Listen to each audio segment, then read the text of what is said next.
안녕하세요. 돈 세는 공마가 돈 버는 TV 이천희망TV 이천희입니다. 집에 누수가 생기면요, 원인을 찾기도 상당히 힘들고요. 그 원인을 제거하기 위해 수리를 하면 비용도 상당히 많이 발생을 합니다. 이럴 때 손해보험의 일상생활 배상 책임보험이 상당히 유용한데요.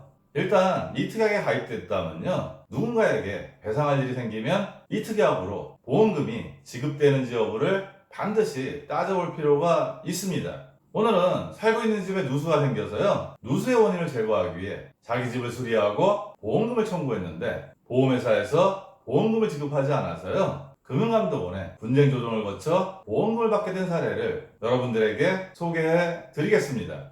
먼저 보험금 청구 개요를 살펴보면요, 누수로 인해서 아래층이 피해를 입었고요, 그 수리 비용으로 58만 원이 발생해서 보험사에 이 비용을 청구를 했습니다. 두 번째는요, 계약자 아파트 수리비 40만 원이 발생했는데 손해방지 비용으로 마찬가지로 보험사에 청구를 했습니다. 보험회사는 아래층 피해 수리비 58만 원 지급했지만요, 계약자 아파트 수리비는 손해방지 비용에 해당하지 않는다고 주장하면서 보상을 거절했고요. 보험계약자는 이에 불복해서 금융감독원에 민원을 신청했습니다. 경과를 살펴보면요, 2016년 5월에 보험회사와 보험계약을 체결했고요. 이 보험 안에 일상생활 배상 책임 특약이 들어 있었습니다. 2020년 3월에 누수사고가 발생해서 아래층이 피해를 입었고요. 수리업체를 통해서 피해 아파트에 욕실 천장 혼액 환풍기하고요, 조명 등을 수리하고 수리업체에 58만 원을 지급했습니다. 누수 원인을 탐지한 결과요, 계약자 자택에 온수배관 분배기가 파열된 것이 확인돼서요, 분배기 수리하고 누수 탐지 및 배관 공사에 대한 비용으로 40만 원을 수리업체에 지급을 했습니다.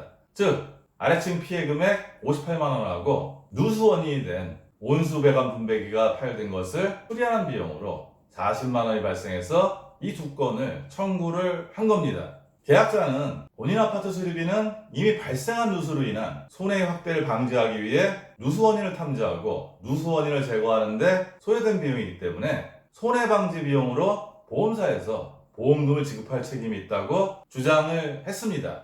하지만 보험회사는요, 계약자 아파트 수리비는 이미 발생한 누수사고에 따라 피해 아파트로 침수가 확대되는 것을 긴급하게 차단하기 위해 지출한 비용이 아니고 계약자 자택에 온수배관 분배기가 노후화되어 이를 수리하면서 발생한 것이기 때문에 이는 수리하지 않을 경우 향후 발생할 수 있는 누수를 예방하기 위한 비용이 해당하므로 근본에 발생한 수리비는 손해방지 비용으로 지급할 책임이 없다고 주장을 했습니다. 이 양측의 주장을 놓고 금융감독원의 분쟁조정위원회에서 그 내용을 검토한 결과요, 결론을 냈는데요. 먼저 계약자가 누수사고 발생한 후에 누수 원인을 탐지하고 누수가 발생한 온수배관 분배기를 수리한 행위는요, 이미 발생한 누수사고로 인해 손해가 늘어나거나 추가로 발생할 가능성이 있는 사고의 원인을 제거하기 위한 조치로요, 이는 계약자가 보험사고로 인한 손해를 방지 또는 경감하기 위해 노력한 경우에 해당하므로 그에 따른 비용인 수리비는 손해방지 또는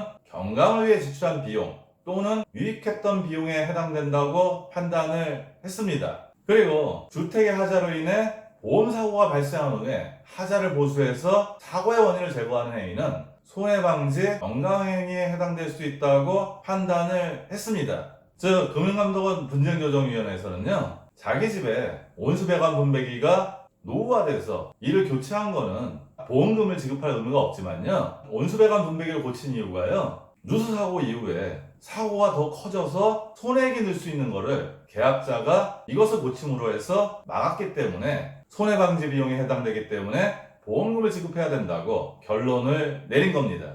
따라서 자택 수리비 40만 원을 보험회사가 계약자에게 지급하는 것으로 결론이 났고요. 이런 사례는 우리가 재판을 받을 때 대법원 판례를 인용하듯이요, 금융분쟁이나 보험분쟁이 일어났을 때 금융감독원 분쟁조정 사례가 대법원 판례처럼 인용이 됩니다. 따라서 앞으로는요, 동일한 사고에 동일한 내용일 때는 보험회사는 지체 없이 계약자에게 보험금을 지급해야 합니다.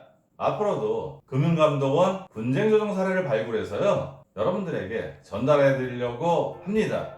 오늘은 자기 집에 누수가 발생해서 이 피해를 더 막기 위해서 수리를 하고 보험금을 청구했는데 보험회사가 보험금을 지급하지 않아 금융감독원에 분쟁 조정에 간 사례를 여러분들에게 말씀을 드렸습니다. 오늘 내용도 도움이 되었으면 좋겠고요. 오늘도 행복한 돈 관리 되세요.